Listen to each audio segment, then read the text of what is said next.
Та бүхний амрыг ирээ. Би өнөөдөр Монголын бөө мөрөглийн тухай мэддэг багахан мэдлэгээсээ одоо санаж болдог юм аа. Та бүхэнтэй хуваалцах гэсэн юм аа. Одоо жишээ нэг иймэрхүү сэтгүүл байна л да, ТV Info гэж.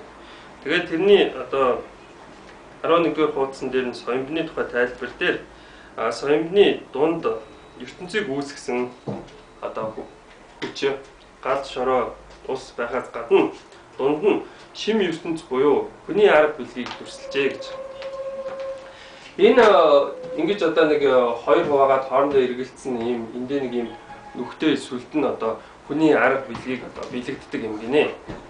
Мэдээж энэ сүлд бол хятадын арга билег буюу хятадын бөө мөргөл даоизмын сүлд. Энэ бол мэдээж монголчуудын бөө мөргөл буюу одоо бурхны зам гэдэг, бас тэнгэрийн зам гэдэг. Тэрний сүлд нар сар гал гур. Тэгэд энийг одоо хүний оюун ухаан арга билег гэж одоо буддын ламнаар одоо янз бүрээр тайлбарлаж тарих тогоо толгой ерөнхийд угааж ийн л да. Энэ бол одоо монгол хүний арга билег буюу оюун ухаан, хүний амьдралын одоо зам. Энийг бас зам гэж орчуулна л да. Тэгээ ерөнхийдөө бол хоёулаа жам юм байна. Энэ болохоор хятад жам, энэ болохоор монгол жам юм байна. Жам ёс. Тэгээд энэ сүлд одоо Бурайдын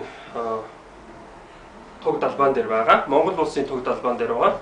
Тэгээд өвөр Монголын төр тусгаар тогтнолын төлөө тэмцэгчдийн туг далбаан дээр байдаг. Тэгэхээр энэ дүрс монголчуудыг нэгтгэж байдаг. Өөр нэг одоо сүүлийн бөөний хэрэглэх дуртай сүлд бол энэ хас. Хасыг Чингис хааны сүлд тэмдэг гэж үздэгээс болоод хас одоо монголчуудыг нэгтгэнэ гэж одоо хэмтэй үзээд ах шиг байна. Гэтэ өнөөдөр хасны талаар би одоо ярмааргүй байна. Тэгэл энэ арга билег биш гэдгийг би та бүхэнд хэлмээр байна л да. Энэ бол ерөнхийдөө гурван их тийм гэрлийн тухай ойлголт байна. Энэ болохоор нар тийм үү? Нар бол хамгийн одоо гол гэрэл үүсгэгч, гэрлийн их үүсвэр. Сар бол тухайн гэрлийг ойлгодог.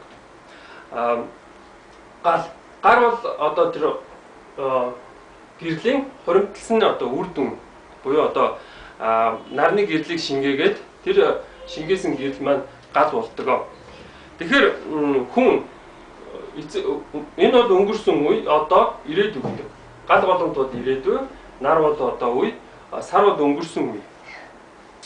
Тэгээд хүн эцэг өвгдийнхаа сургаал ёсыг одоо ойлгож авах хэрэгтэй. Түүхээ мэдж авах хэрэгтэй. Тийм учраас сар доор нь байдаг. Тэгээд амьдрал чинь болохоор ерөнхийдөө нэг гэрлийн ирэлт байдаг. Тэгээд ерөнхийдөө ирээдүгээ бүтээх төлөө байдаг. Гал бол дандаа дээшээ өөдөө яаж чаруулсан ерөнхийдөө дээшээ явна. Тийм учраас гал бол их чухал. Гал бол амьдрал. Энэ дээр бол одоо жишээ нь хин нэг цагааныг харчаад одоо юу энэ гал байна гэд хэлээд байвал одоо тухайн хүний толгой нэг л эргэжчихсэн юм болвол гэмээр. Гал бол мэдээж нэг иймэрхүү дүрстэй байх хэрэгтэй юм аа. Тэгэхээр монгол хүний арга билег бол яах аргагүй нар сар гал гур. Энд бол тэгээд 92 хүнийг хооронд нь хослуулсан байна л да. Харин Монголын ёсонд болохоор саран ээж, наран ээж, галын бурхан, эмэгтэй хүн гэж ярьдаг. Тэгэхээр энэ гурван дүрс бол гуруулаа эмэгтэй. Тэгээд эрэгтэй хүн хайч вэ гэхээр мэдээж эрэгтэй хүн бол одоо тэр октор гоё, тэнгэр энэ одоо орон зай. Хэрвээ эрэгтэй хүний одоо энэ хэсгийг ингээд хасаад ингэх юм бол энэ эдгээр одоо эрхчлөө одоо багтай байна гэсэн. Тэгэхээр тухайн эрэгтэй хүн одоо тийм тэнгэрлэг байвал эмэгтэй хүмүүс эрхчлөөтэй тийм одоо сайхан амьдрах юм а гэсэн тийм юм бас байдаг. Энд бол одоо тэгээд бие бинийгээ хөөцөлдсөн тийм байна. Тэгээд энэ бүрэн хийдгээ тэр бүтээгч юм бол энэ захын одоо тэр одоо энэ цагаан цаас юу юм бэ гэсэн асуудал гарч ирдэг. Тэд нэр энэ талаар тайлбар Миний бодлоор өгдөггүй хаа. Ан тийм хөл байна. Анхаарал тавьсан баярлалаа.